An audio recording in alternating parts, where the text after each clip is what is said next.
Next term है conductance. तो conductance क्या होती है? It is reciprocal of resistance, यानी रेजिस्टेंस की का रेसिप्रोकल होता है। जैसे रेजिस्टेंस मतलब कंडक्टर की प्रॉपर्टी होती है, और कंडक्टेंस रेजिस्टेंस इंसुलेटर की और कंडक्टेंस कंडक्टर की। तो इसको हम डिनोट करते हैं कैपिटल जी से। तो capital G is equal to 1/r। Unit क्या होगी इसकी? जैसे आर की क्या थी? ओम, तो नीचे आ गया ओम इनवर्स या मो, MHO, मो भी बोलते हैं इसको, ओम का उल्टा। और साइमन, SIEMEN, साइमन भी होती है। ऐसे ही अगली टर्म है कंडक्टिविटी। इसमें फिर वही चीज़, जैसे वो स्केलर है तो ये भी स्केलर क्वांटिटी है, स्केलर क्वांटिटी है। और डायमेंशन इसकी कैलकुलेट कर लें जो आर की है। तो आर में जैसे जहाँ पे 1 आ रहा था वहाँ हो जाएगा -1, जहाँ 2 आ रहा था वहाँ -2, क्योंकि इनवर्स है, लिख लेना वो। कंडक्टिविटी ये रेसिप्रोकल होती है किसकी? रेजिस्टिविटी की। तो it is reciprocal of resistivity. इसको हम करते हैं डिनोट सिग्मा से। सिग्मा का सिंबल है, ये भी ग्रीक लेटर है। तो इसमें भी क्या हो जाएगा? Sigma is equal to 1/ρ। अब इसकी यूनिट क्या होगी? यूनिट कैसे निकालेंगे? जैसे इसकी क्या होती है? ओम मीटर। ओम मीटर, तो इसकी क्या हो जाएगी? Ohm inverse metre inverse.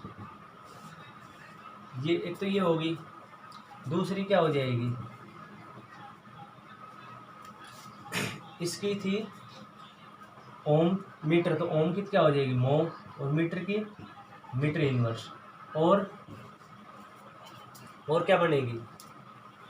इसकी थी जैसे यहाँ पे जैसे आर की जो वैल्यू थी वो थी ρl/a।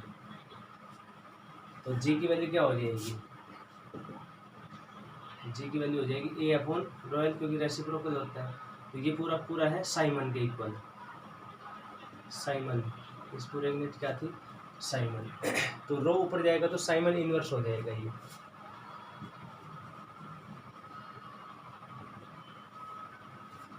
तो ये हो गया कंडक्टिविटी के बारे में। देखो ये तो जी है इसकी पूरे की साइमन। अब जैसे ये क्या होता है? ये जैसे रेजिस्टिविटी होगी पूरी, तो रेजिस्टिविटी ये इनवर्स में आ रही है, तो ये इसका सिग्मा क्या हो जाएगी? इसका इनवर्स। जैसे ये आ रहा है नीचे, तो सिग्मा क्या हो जाएगी? इसका इनवर्स हो जाएगा। तो साइमन कहाँ चला जाएगा इसमें? जैसे +1 है तो वहाँ पे -1 हो जाएगा। तो कंडक्टेंस और कंडक्टिविटी होगी। उसके बाद नेक्स्ट टॉपिक है हमारा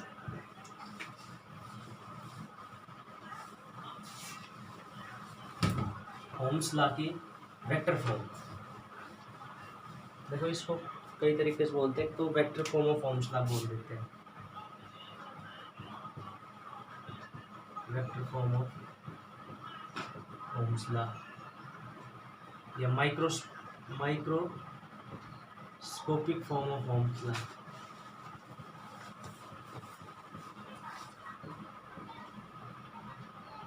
या इसको ये बोल सकते हैं relation between J, sigma and E।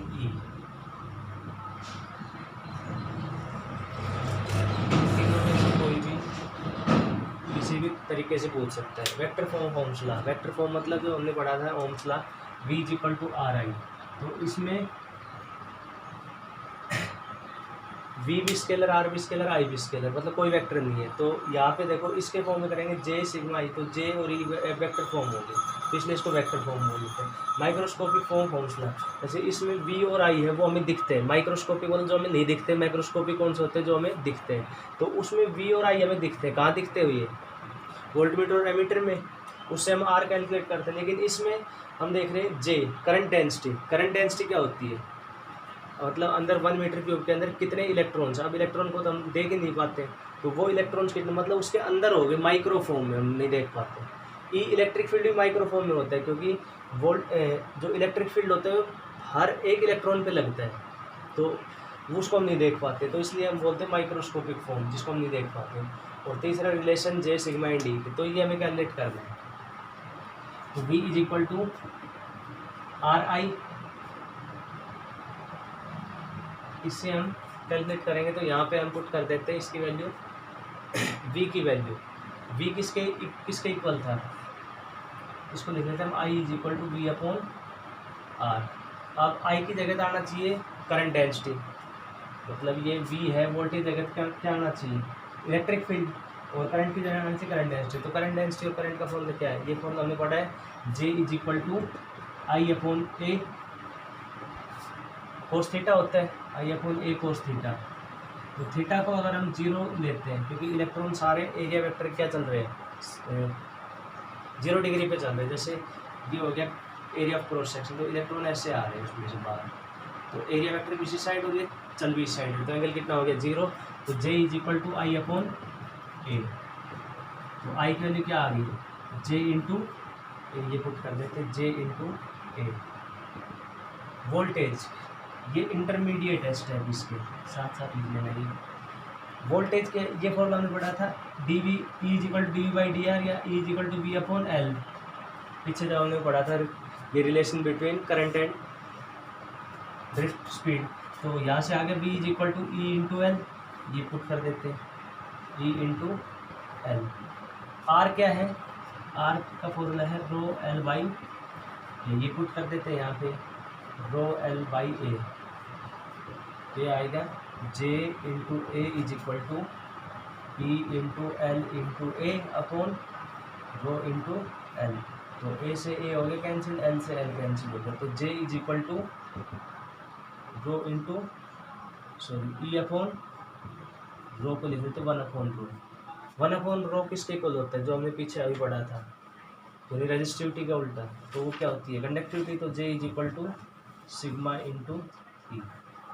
ये है microscopic form of Ohm's law. तो J वेक्टर क्वांटिटी है, इलेक्ट्रिक फील्ड भी वेक्टर क्वांटिटी है। तो ये आ गया रिलेशन बिटवीन, और ये इम्पोर्टेंट है, पूछा भी जाता है, J is equal to sigma into E. तो अब तक हमने जितने फॉर्मूले पढ़े सारे उस बेसिक फॉर्मूले से ही आए हैं। पहला फॉर्मूला, अब तुम्हें क्वेश्चन इसके करने हैं, अब तुम न्यूमेरिकल सोल्व कर सकते हो। स्टार्टिंग से पहला फॉर्मूला क्या था, ड्रिफ्ट इसका करंट डेंसिटी का, J is equal to I upon A cos theta इससे। उसके बाद दूसरा फॉर्मूला था करंट का, I is equal to Q by T. उसके बाद तीसरा फॉर्मूला था ड्रिफ्ट स्पीड का, VD is equal to E by M into tau. फिर था करंट और ड्रिफ्ट स्पीड का, I is equal to N A into V T. उसके बाद ओम्स लॉ आया, V is equal to R I. उसके बाद R का फॉर्मूला, R के 3 फॉर्मूले कौन कौन से, R is equal to V upon I, R is equal to M L upon N E square A tau, जो हमने पढ़ा था। उसके बाद रेजिस्टिविटी का फॉर्मूला आया। R का एक फॉर्मूला और था जो हमने कैलकुलेट किया था, रो एल बाई है, उसके फैक्टर जो अफेक्ट करते हैं उसे निकालना।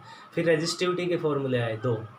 फिर उसके बाद ये तीसरा फॉर्मूला है, उसके बाद 2 और आए कंडक्टेंस और कंडक्टिविटी, और फिर उसके बाद J is equal to sigma I. अब तुम इसमें जो भी न्यूमेरिकल उसको सोल्व कर सकते हो। तो न्यूमेरिकल को सोल्व करना, अगर कोई नहीं आए समझ में तो मेरे को मैसेज कर देना, सोल्व करके बता दूँ उसको। Thank you.